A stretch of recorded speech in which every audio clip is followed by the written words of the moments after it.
आज के इस लेक्चर में हम सीखेंगे दो मैट्रिसेस का मल्टीप्लिकेशन कैसे किया जाता है और उसके रिलेटेड कुछ प्रॉपर्टीज या इंपॉर्टेंट पॉइंट्स दिखेंगे। एक हाथ दूसरा आपको क्वेश्चन भी बता दूंगा मैं। तो देखिए, सबसे पहला बेसिक रूल है, अगर हमें दो मैट्रिक्स का मल्टीप्लिकेशन करना है तो फर्स्ट मैट्रिक्स में जितनी रोज है उतने कॉलम्स होने चाहिए सेकंड मैट्रिक्स में, तभी हम उन दोनों मैट्रिक्स का मल्टीप्लिकेशन कर सकते हैं। ठीक है, फॉर एग्जांपल हमारे पास ए और बी ये दो मैट्रिक्स है। तो इसमें देखिए टोटल रोज कितनी है, दो रोज है, और इसमें कॉलम कितने हैं, दो कॉलम है। यानी इसका मतलब हम इन दो मैट्रिसेस का क्या कर सकते हैं, मल्टीप्लिकेशन कर सकते हैं। और एक एग्जांपल बता देता हूँ। फॉर एग्जांपल यहाँ पर है 1 2 3 4 5 6, और बी मैट्रिक्स है उसमें वैल्यू है हमारे पास 3 4 5 7 8 4। ठीक है, यहाँ पर भी दो रोज है, यहाँ पर दो कॉलम है। ठीक है, ऑर्डर अलग अलग है, पर यहाँ पर जितने रोज है उतने ही यहाँ पर कॉलम होने चाहिए, तभी हम क्या कर सकते हैं, मल्टीप्लिकेशन कर सकते हैं। ठीक है, अब मल्टीप्लिकेशन कैसे करना है ये भी देख लेते हैं। सपोज हमारे पास ये ए और बी ये दो मैट्रिक्स है, इनका हमें मल्टीप्लिकेशन करना है, यानी हमें यहाँ पर ए बी फाइंड करना है। तो यहाँ पर पहले क्या लिखा है, ए लिखा है, इसका मतलब हमें मैट्रिक्स ए की ही पहले कीमत लिखनी है हमेशा। यहाँ पर आएगा 2 3 -3 2 बी मैट्रिक्स, तो बी मैट्रिक्स की कीमत है हमारे पास 4 -1 1 4। तो यहाँ पर आएगा नेक्स्ट स्टेप में ए बी इक्वल टू, अब फर्स्ट रो से हमें क्या करना है, यहाँ पर फर्स्ट कॉलम को मल्टीप्लाई कर देना है। तो 2 × 4। अब हमें यहाँ पर क्या करना है मल्टीप्लिकेशन में, देखिए सबसे पहले हम यहाँ पर फर्स्ट रो से यहाँ पर जो फर्स्ट कॉलम है उसे मल्टीप्लाई करेंगे और लिखेंगे कहाँ, ये भी बहुत इंपॉर्टेंट है। यहाँ पर भी बहुत सारे बच्चे मिस्टेक कर देते हैं, उसके लिए बता रहा हूँ आप लोगों को, ध्यान से सुनना। मैंने क्या कहा, फर्स्ट रो से फर्स्ट कॉलम को मल्टीप्लाई करना है, तो लिखते समय देखिए फर्स्ट रो और फर्स्ट कॉलम ये दो लाइंस कहाँ पर मीट कर रही है, यहाँ पर, यानी हमें कैलकुलेशन जो है यहाँ पर लिखना है।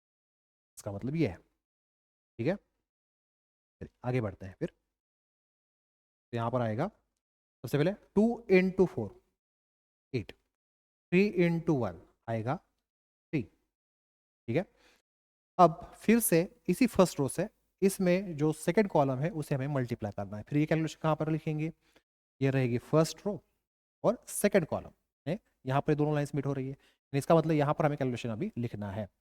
ठीक है, चलिए आगे बढ़ते हैं।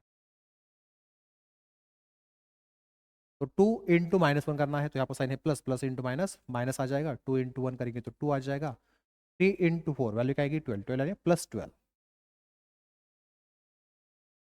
अब हमें इस सेकंड रो से इस मैट्रिक्स के फर्स्ट कॉलम को मल्टीप्लाई करना है। सेकंड रो फर्स्ट कॉलम, ये है फर्स्ट कॉलम, यहाँ पर आएगा सेकंड रो, कैलकुलेशन अभी हमें यहाँ पर लिखना है। ठीक है, तो देखिए अभी -3 × 4 करना है, माइनस इंटू प्लस माइनस आ जाएगा, 3 × 4 आ जाएगा 12, 2 × 1 आ जाएगा 2।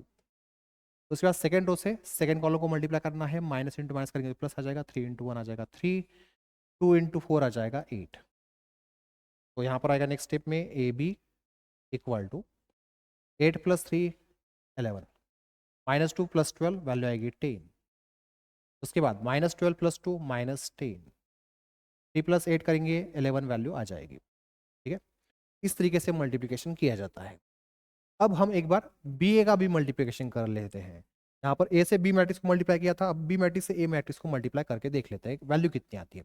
सेम आ भी सकती है और नहीं भी आ सकती, ये भी याद रखिएगा। ठीक है, यहाँ पर सेम आने वाली है ये मुझे मालूम है, और हर बार मल्टीप्लिकेशन में सेम वैल्यू आती ही है, ऐसा भी नहीं है, आ भी सकती है नहीं भी आ सकती है। तो यहाँ पर लिखा है मैंने पहले बी मैट्रिक्स, इसलिए मैं यहाँ पर अभी पहले बी मैट्रिक्स की कीमत लिखूंगा जो है 4 -1 1 4 इंटू ए मैट्रिक्स है, ए मैट्रिक्स की कीमत है हमारे पास 2 3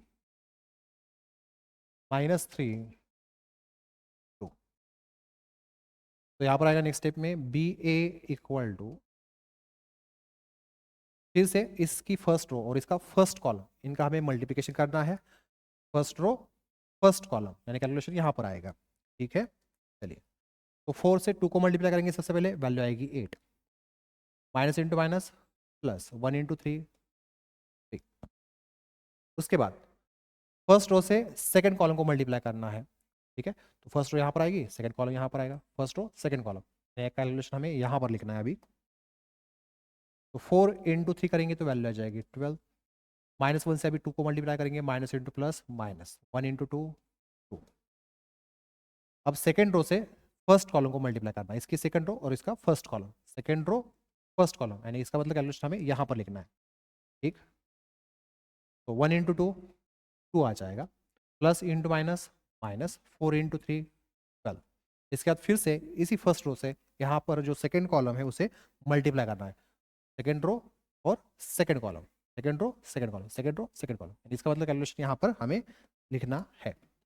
तो 1 इंटू 3 करेंगे तो यहाँ पर वैल्यू आएगी 3, 4 इंटू 2 करेंगे तो वैल्यू आएगी 8। तो यहाँ पर लिखेंगे फिर B A equal to 8 plus 3 करेंगे तो वैल्यू आएगी 11, 12 माइनस 2 करेंगे तो वैल्यू आएगी 10, 2 माइनस 12 करेंगे तो वैल्यू आएगी माइनस 10, 3 प्लस 8 करेंगे तो वैल्यू आएगी 11। देखिए अब इन दोनों की वैल्यू क्या है, सेम है, 11 10, उसके बाद माइनस 10 11। ठीक है, यानी हम यहाँ पर कह सकते हैं फर्स्ट और सेकेंड से, फ्रॉम फर्स्ट एंड सेकेंड,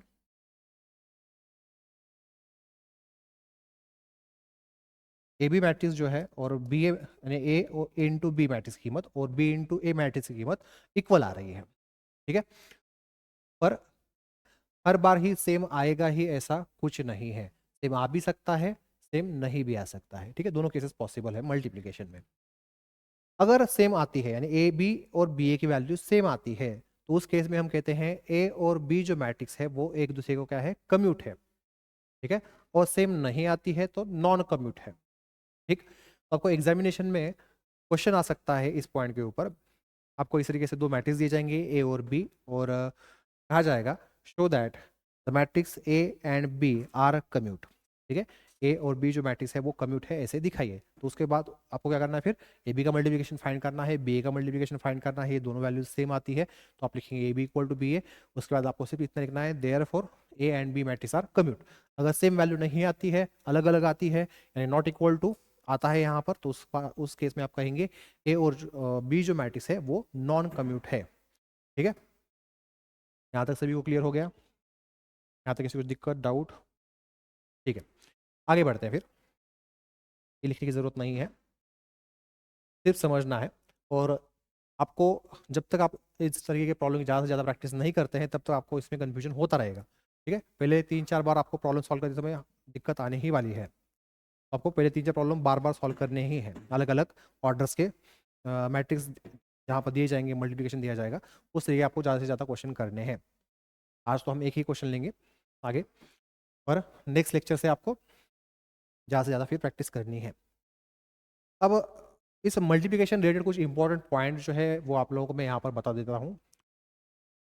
देखिए, suppose A equal to B matrix और हमने फाइंड कर लिया ए बी की वैल्यू। अब मैंने यहाँ पर क्या लिखा है, ए इक्वल टू बी, यानी इस बी की जगह पर मैं लिख सकता हूँ ए। ठीक है, यानी ए इंटू ए करेंगे तो क्या हो जाएगा, ए स्क्वेयर हो जाएगा। यानी अगर हमें ए स्क्वेयर की वैल्यू निकालनी है, यानी किसी भी मैट्रिक्स का स्क्वेयर, इसका मतलब हमें निकालना है, तो उसके लिए हमें क्या करना पड़ेगा, जो भी मैट्रिक्स है उसको उसी मैट्रिक्स को फिर से मल्टीप्लाई करना पड़ेगा। यानी ए स्क्वेयर इक्वल टू हम लिख सकते हैं ए इंटू ए, यानी हमें अगर ए स्क्वेयर फाइंड करना है तो हमें ए मैट्रिक्स को ए मैट्रिक्स से ही मल्टीप्लाई करना होगा 2 बार। अगर हमें ए क्यूब फाइंड करना है तो हमें ए मैट्रिक्स को ए मैट्रिक्स से 3 बार मल्टीप्लाई करना पड़ेगा, या आप कर सकते हैं ए स्क्वेयर इंटू ए या ए स्क्वेयर इंटू ए। ठीक है, आप चाहे तो पहले फिर ए इंटू ए कर लीजिए, यानी ए स्क्वेयर की वैल्यू आपको मिल जाएगी, और उसे फिर बाद में ए मैट्रिक्स से मल्टीप्लाई कर दीजिए। या यहाँ पर मैंने सेमी लिखी टर्म, यहाँ पर आप ए इंटू ए स्क्वेयर भी कर सकते हैं, यानी पहले ए मैट्रिक्स ले लीजिए इंटू ए स्क्वेयर की जो भी वैल्यू आई है वो ले लीजिए, उससे मल्टीप्लाई कर दीजिए ए से ए स्क्वेयर को। तो यहाँ पर जो भी आपको इसका मल्टीप्लिकेशन होने का जो भी फाइनल आंसर मिलेगा उसकी जो भी ऑर्डर रहेगी, उसकी ऑर्डर और ए मैट्रिक्स की जो ऑर्डर है वो सेम ही रहती है। ठीक है, ये बात याद रखिएगा। उसके बाद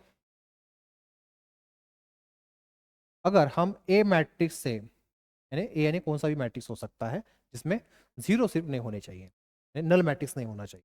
ठीक है, ए मैट्रिक्स यानी कोई भी मैट्रिक्स है जिसे हम क्या करेंगे, आइडेंटिटी मैट्रिक्स को मल्टीप्लाई करते हैं, या आइडेंटिटी मैट्रिक्स से ए मैट्रिक्स को मल्टीप्लाई करते हैं तो हमेशा वैल्यू जो है हमें ए मैट्रिक्स ही मिलती है। अगर हम ए मैट्रिक्स को या किसी भी मैट्रिक्स को ओ मैट्रिक्स से मल्टीप्लाई कर देते हैं, या ओ मैट्रिक्स से ए मैट्रिक्स को मल्टीप्लाई कर देते हैं, या किसी भी मैट्रिक्स को मल्टीप्लाई कर देते हैं, किससे? ओ मैट्रिक्स से। ओ यानी नल मैट्रिक्स, जीरो मैट्रिक्स। तो उस केस में हमें हमेशा वैल्यू क्या मिलती है? जीरो मिलती है। ठीक है। अगर हमारे पास दो मैट्रिक्स है ए और बी, इन दोनों मैट्रिक्स का अगर हम मल्टीप्लिकेशन करते हैं और फाइनल आंसर जो है हमें क्या मिलता है? आइडेंटिटी मैट्रिक्स मिलता है, यानी 1 0 0 1। ये हो गया 2x2 ऑर्डर का 1 0 0 0 1 0 0 0 1। हो गया 3x3 ऑर्डर का आइडेंटिटी मैट्रिक्स। यानी दो मैट्रिक्स है हमारे पास ए और बी, उनका अगर हम मल्टीप्लिकेशन करते हैं, फाइनल आंसर अगर क्या आता है? एक आइडेंटिटी मैट्रिक्स आता है 2x2 ऑर्डर या 3x3 ऑर्डर का। उस केस में हम कहेंगे ए और बी जो है वो एक दूसरे क्या है? इनवर्स है। ठीक है। A and B matrix are inverse of each other, ऐसे हम कहते हैं। ठीक है। यहाँ तक किसी को दिक्कत डाउट हो तो पूछ लो। और एक इंपॉर्टेंट पॉइंट है, अगर हम आइडेंटिटी मैट्रिक्स का स्क्वायर कर ले, क्यूब कर ले, या रेस्टो में कोई भी पॉजिटिव नंबर हो, तो उसका फाइनल आंसर हमेशा क्या आएगा? आइडेंटिटी मैट्रिक्स ही आएगा। ठीक है। 2x2 ऑर्डर का रहेगा तो 2x2 ऑर्डर का ही यहाँ पर आएगा, 3x3 ऑर्डर का रहेगा तो 3x3 ऑर्डर का आएगा। ठीक है। अब इसमें का नेक्स्ट पॉइंट है हमारे पास divisors of zero. Divisors of zero, तो इसमें क्या बताया है? देखिए हमारे पास अगर दो मैट्रिक्स है ए और बी, इन दोनों मैट्रिसेस का अगर हम मल्टीप्लिकेशन कर दें, ठीक है, तो इनका मल्टीप्लिकेशन करने के बाद हमें जो आंसर मिलेगा उसमें क्या आ रहा है? सभी जीरो आ रहा है, यानी नल मैट्रिक्स मिल रहा है या जीरो मैट्रिक्स मिल रहा है। तो उस केस में हम कहेंगे ए और जो बी मैट्रिक्स है वो क्या है? जीरो डिवाइजर्स है। ठीक है। फिर से एक बार बताता हूँ, ध्यान से सुनना। अगर हमारे पास दो मैट्रिक्स है ए और बी, इसमें का एक हाथ दूसरा नंबर जीरो हो सकता है, पर सभी जीरो नहीं रहेंगे। ठीक है। यानी कुछ ना कुछ दूसरे नंबर्स यहाँ पर रहने वाले हैं, ए मैट्रिक्स में भी और बी मैट्रिक्स में। तो ए और बी मैट्रिक्स के हमारे पास दो मैट्रिक्स है, इनका अगर हम मल्टीप्लिकेशन करते हैं, मल्टीप्लिकेशन करने के बाद हमें सभी नंबर्स यहाँ पर क्या मिलते हैं? फाइनल आंसर में 0 0 0 मिलते हैं, यानी नल मैट्रिक्स मिलता है, यानी जीरो मैट्रिक्स मिलता है। तो उस केस में यहाँ पर जो ये ए और बी जो मैट्रिक्स है उसे हम क्या कहेंगे? जीरो डिवाइजर्स कहेंगे। ठीक है। तो यहाँ तक किसी को दिक्कत हो, डाउट हो तो पूछ लो। इसके ऊपर का आज का हमारा ये फर्स्ट क्वेश्चन है।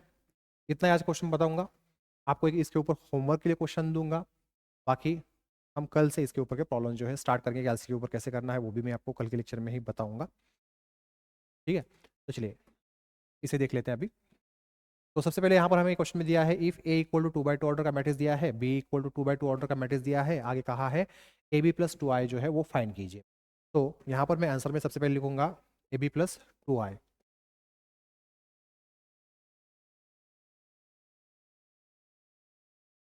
यहाँ पर देखिए सबसे पहले ए की टर्म है, यानी ए मैट्रिक्स हमें सबसे पहले लिखना है। तो यहाँ पर लिखेंगे फिर 4 2 8 4। उसके बाद है यहाँ पर बी, यानी बी मैट्रिक्स की कीमत लिखनी है 2 6 -4 -12। और उसके बाद है यहाँ पर प्लस 2i, तो प्लस 2 मैंने लिख लिया। यहाँ पर i का मतलब है आइडेंटिटी मैट्रिक्स, तो यहाँ पर आइडेंटिटी मैट्रिक्स है या क्या है वो बताया हुआ नहीं रहता है। i का मतलब आपको हमेशा याद रखना है, वहाँ पर क्या होगा? आइडेंटिटी मैट्रिक्स ही होगा इस चैप्टर में। उसके बाद यहाँ पर देखिए अब 2x2 ऑर्डर का आएगा या 3x3 ऑर्डर का आएगा, ये ऐसे डायरेक्ट बताना थोड़ा सा मुश्किल है, आपको प्रैक्टिस अच्छे से समझ में आता है बाद में। तो यहाँ पर अभी हमने देखा था थोड़ी देर पहले, मैंने आपको प्रॉब्लम बताया A B into B A B करके देखा था हमने 2x2 ऑर्डर के, वहाँ पर ए और बी मैट्रिक्स लिए थे हमने। तो जब भी हम 2x2 ऑर्डर के मैट्रिक्स से 2x2 ऑर्डर के मैट्रिक्स को मल्टीप्लाई करते हैं तो फाइनल आंसर जो हमें मिलता है, जो भी मैट्रिक्स मिलता है मल्टीप्लिकेशन के बाद, वो भी 2x2 ऑर्डर का होता है। इसीलिए यहाँ पर हम जो भी मैट्रिक्स लेंगे वो 2x2 ऑर्डर का लेंगे। ठीक है। तो इसलिए मैं यहाँ पर लिखूंगा 1 0 0 1। बता सकता हूँ मैं वैसे कि आइडेंटिटी मैट्रिक्स कैसे कंफर्म कौन सा लेना है, 2x2 या 3x3 ऑर्डर का, पर वो थोड़ा सा कंफ्यूजिंग हो जाता है। उससे अच्छा है कि आप थोड़ा सा प्रैक्टिस कर लीजिए, प्रैक्टिस से आपको अच्छे से समझ में भी आ जाएगा और याद भी रह जाएगा। ठीक है। तो नेक्स्ट स्टेप में यहाँ पर लिखेंगे फिर ए बी प्लस 2i। अभी जो रूल बताया था मल्टीप्लिकेशन का, वही रूल यहाँ पर हमें यूज करना है। सबसे पहले इसके फर्स्ट रो से इसके फर्स्ट कॉलम को हमें मल्टीप्लाई कर देना है। तो 4 इंटू 2 आएगा 8, 2 into -4 plus into minus minus 2 into 4 8। ठीक है। उसके बाद अब इसके फर्स्ट रो से सेकंड कॉलम को मल्टीप्लाई करना है, फर्स्ट रो सेकंड कॉलम, यानी यहाँ पर हमें कैलकुलेशन लिखना है। तो 4 इंटू 6 करेंगे तो 24 वैल्यू आ जाएगी, plus into minus minus 2 into 12 करेंगे तो वैल्यू क्या आ जाएगी इसकी 24 आ जाएगी। उसके बाद यहाँ पर है सेकेंड रो में 8 4, इस सेकंड रो से अभी इसके फर्स्ट कॉलम को मल्टीप्लाई करना है, सेकंड रो नीचे रहती है, फर्स्ट कॉलम यहाँ पर है, कैलकुलेशन अभी हमें यहाँ पर लिखना है। तो 8 इंटू 2 करेंगे तो वैल्यू आएगी 16, 4 से -4 को मल्टीप्लाई करेंगे, plus into minus minus 4 into 4 16। उसके बाद सेकंड रो से सेकंड कॉलम को मल्टीप्लाई करना है, 8 इंटू 6 करेंगे तो वैल्यू आएगी 48, plus into minus minus 4 into 12 48, plus के लिए प्लस 2 से इस मैट्रिक्स को हमें मल्टीप्लाई कर देना है, 2 इंटू 1 आ जाएगा 2, 2 इंटू 0 0, 2 इंटू 0 0, 2 इंटू 1 2। उसके बाद नेक्स्ट स्टेप में यहाँ पर आएगा therefore A B plus 2i equal to 8 minus 8 करेंगे वैल्यू आएगी 0, 24 माइनस 24 वैल्यू आएगी 0, 16 माइनस 16 वैल्यू आएगी 0, 48 माइनस 48 वैल्यू आएगी 0, प्लस 2 0 0 2। अब इन दोनों मैट्रिक्स के बीच में साइन कौन सा है, प्लस है, तो यहाँ पर फाइनल वैल्यू क्या आएगी फिर, यानी हमें एडिशन करनी पड़ेगी। तो देखिए 0 प्लस 2 वैल्यू आएगी 2, 0 प्लस 0 0, 0 प्लस 0 0, 0 प्लस 2 2, यानी नल मैट्रिक्स में हमने किसी भी मैट्रिक्स को ऐड कर देते हैं तो जो मैट्रिक्स हमने नल मैट्रिक्स में ऐड किया है वही आंसर आता है। ये हमने प्रॉपर्टी सीखी थी, ठीक है, वही यहाँ पर टर्म आई हुई है। तो इसे लिख लीजिए, यहाँ तक किसी कुछ दिक्कत हो डाउट हो तो पूछ लीजिए।